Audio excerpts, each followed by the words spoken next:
There is no debate in American life more passionate, more personal, and more entertaining to watch from the outside than Texas versus California. Texas people think California people are paying $4,000 a month for a 600-square-foot apartment, getting taxed at 13%, and calling it a lifestyle. California people think Texas people traded their coastline, their culture, and their October weather for cheap housing and are trying to convince themselves that was a good deal. Here's the honest truth. They're both kind of right, and they're both missing the point.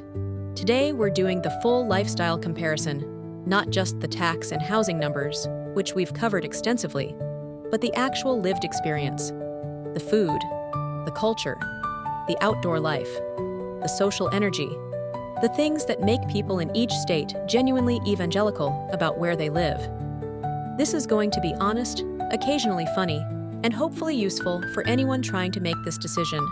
Let's go. Let's get this one out of the way immediately, because pretending it's close would be dishonest. California's weather is objectively better for most people, most of the time. San Diego averages 266 sunny days per year. The average February high in Santa Barbara is 65 degrees. Los Angeles in October is one of the most perfect weather environments a human being can experience. Texas has its own weather story, and the people who live there will tell you about it with genuine enthusiasm. A Texas spring, March through May, is legitimately beautiful in ways that visitors consistently underestimate. The hill country explodes with bluebonnets. Temperatures are warm but not yet brutal. The thunderstorms that roll through at night are cinematic, the kind of skies you'd put on a postcard. There's a reason Texans talk about spring the way Californians talk about October. Texas winters are mild in the vast majority of the state, while Chicago is on its fourth snowfall and New England is existentially questioning its geographic choices. Houston is having barbecues in the backyard in January. Dallas gets cold, but not relentlessly. Austin is perfectly pleasant. The honest weather verdict: California wins on consistency, and it isn't particularly close. Texas wins on having genuinely spectacular moments, including spring, and on winters that the Midwest would trade for in a heartbeat. You're just going to need a different relationship with July through September. The heat is real, the humidity in Houston is real, and if you don't know that going in, it will surprise you. This is where it gets genuinely heated. Pun absolutely intended. California will present its case. The farm-to-table movement was born here.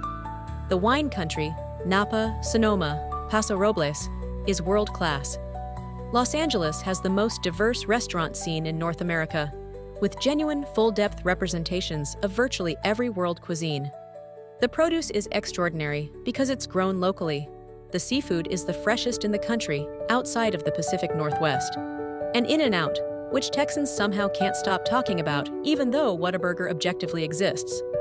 Texas will respond: brisket, just brisket, slow-smoked 14-hour Central Texas barbecue that has legitimately no peer on the planet. And Texans are right about this.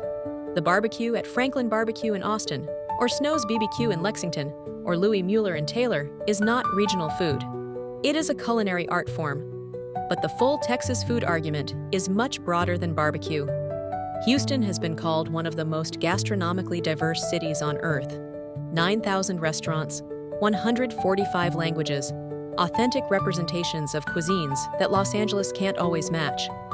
Tex-Mex is its own beloved and deeply developed genre.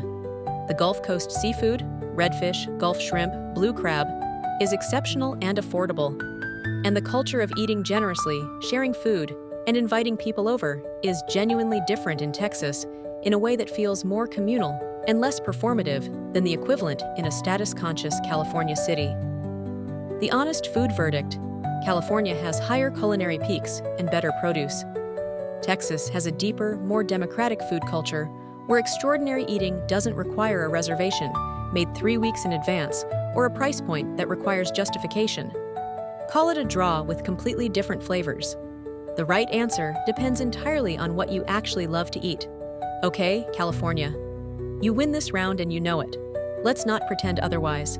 Surfing the Pacific, skiing in the Sierra Nevada, hiking in Big Sur along one of the most breathtaking stretches of coastline on Earth, camping in the Redwoods, wine tasting in Napa on a Thursday afternoon, watching condors soar over the Channel Islands, swimming in Lake Tahoe, California's outdoor portfolio is not just good, it's almost unfairly good.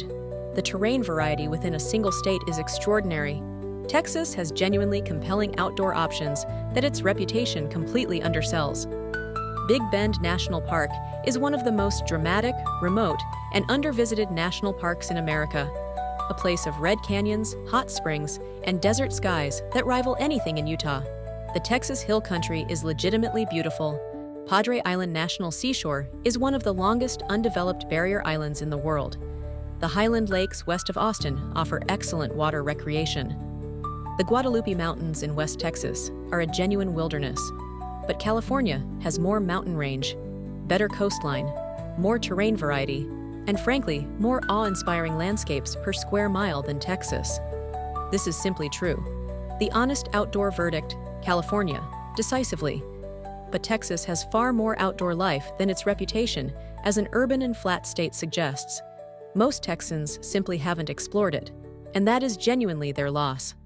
California's cultural infrastructure is world-class in ways that are hard to overstate. Los Angeles is the global capital of entertainment. Film, television, music recording, streaming content creation, in a way that no other city on Earth replicates. Texas punches above its weight in ways that routinely surprise people who haven't been. Austin is legitimately one of the best music cities in the world, not just by reputation, but by nightly volume and quality of live performance. South by Southwest, which began as a small Austin music festival, has become one of the most important cultural and technology convergence events globally. Houston has a performing arts district that rivals cities twice its profile. World-class opera, ballet, symphony, and theater operating in the theater district. The Houston Museum of Natural Science is one of the best science museums in the country, and it's free on Thursday evenings. Dallas has a design district and art scene that any coastal city would be proud of. The vibe difference is real and worth naming. California has a specific social energy that's aspirational, trend-conscious, and often subtly competitive in ways that can be exhausting to live inside. The unspoken calculus of what you do, where you live, what you drive, and what you look like is present in California cities in a way that Texas largely isn't. Texas has a different energy, more direct, more socially relaxed, with a culture of hospitality that visitors from coastal cities consistently find unexpectedly refreshing. Strangers talk to each other, people hold doors, they ask how you're doing and wait for the answer. That sounds small until you've been living somewhere where it isn't the norm, and you realize how much you missed it. Here's the real answer, delivered honestly. Neither state is objectively better. They are optimized for different values, different personalities, and different life goals. Choose California if your career is in an industry where physical presence in LA or San Francisco genuinely matters.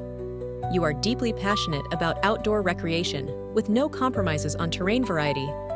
You love a specific California city or community enough to pay the premium sincerely, or you have family roots and social capital there that carry real quality of life value. Choose Texas if you're financially optimizing and want your income to work harder for you. You value a direct, warm, hospitable social culture. You want physical and financial space to build something, a home, a business, a family, without constant financial pressure. Or you're attracted to cities that are still actively becoming, rather than cities that have fully arrived and priced you out of the story. The single best piece of advice: don't make this decision from a spreadsheet or from someone else's YouTube video. Visit both. Spend a real week in Houston or Austin, a real week in Los Angeles or San Diego. Walk the neighborhoods, eat the food, talk to people who moved there by choice. Let your gut participate in the decision alongside your financial model. The right place for you is the one where you feel most like yourself. So, subscribe for more and see you on the next one.